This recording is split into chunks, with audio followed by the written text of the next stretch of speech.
My first panic attack hit me when I was just 16, sitting in a high school history class. It was a bewildering and terrifying experience, and it marked the beginning of ongoing episodes of anxiety. By my early 20s, I was also battling severe depression, which would eventually lead to major diagnoses and the start of a long journey toward treatment and healing. Growing up in the 60s in a small rural community, my elementary school experience was relatively quiet. There was some teasing, as is often the case among kids, but nothing out of the ordinary. However, the size of the community limited opportunities for varied social interactions or exposure to broader perspectives. Beneath the surface of my childhood were challenges that shaped me. While there were plenty of happy times, fun with family, strong friendships, and connections with extended relatives, there were also deeply rooted issues. In my family, communication was far from functional.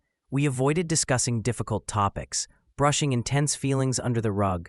Secrets were a way of life, as they are in many families, but the silence left scars. I was intelligent, but painfully shy, friendly, but inexperienced when it came to navigating social relationships. High school brought new challenges. Placed in college prep classes, I was surrounded by students who seemed to come from an entirely different world, wealthier, more socially polished, and exposed to experiences I could barely imagine. My already fragile self-esteem crumbled, and my confidence plummeted. Though strongly encouraged to go to college, I refused. Instead, I enrolled in a 2-year health occupations program offered by my high school, which felt more within reach. After graduating, I worked as a clerk in a small family-owned market and began dating. At 19, I married, and within a year, I became a mother to 2 boys, born just 10 months and 3 weeks apart. Yes, that can happen. Unfortunately, my marriage was fraught with difficulties: alcoholism, financial struggles, anxiety, depression, and violence. I was ill-equipped to handle parenting, especially under such circumstances, but I knew I needed to survive, for my sake and for my sons. That realization led me to seek help before my marriage ended. I began therapy and joined 12-step programs which became lifelines.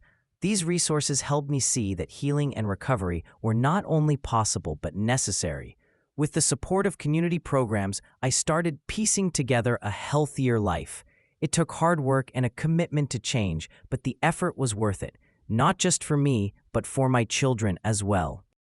This was only the beginning of my journey.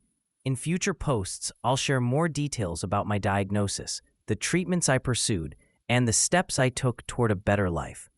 It's a story of resilience and growth, and I hope it will inspire others to believe in their capacity for change.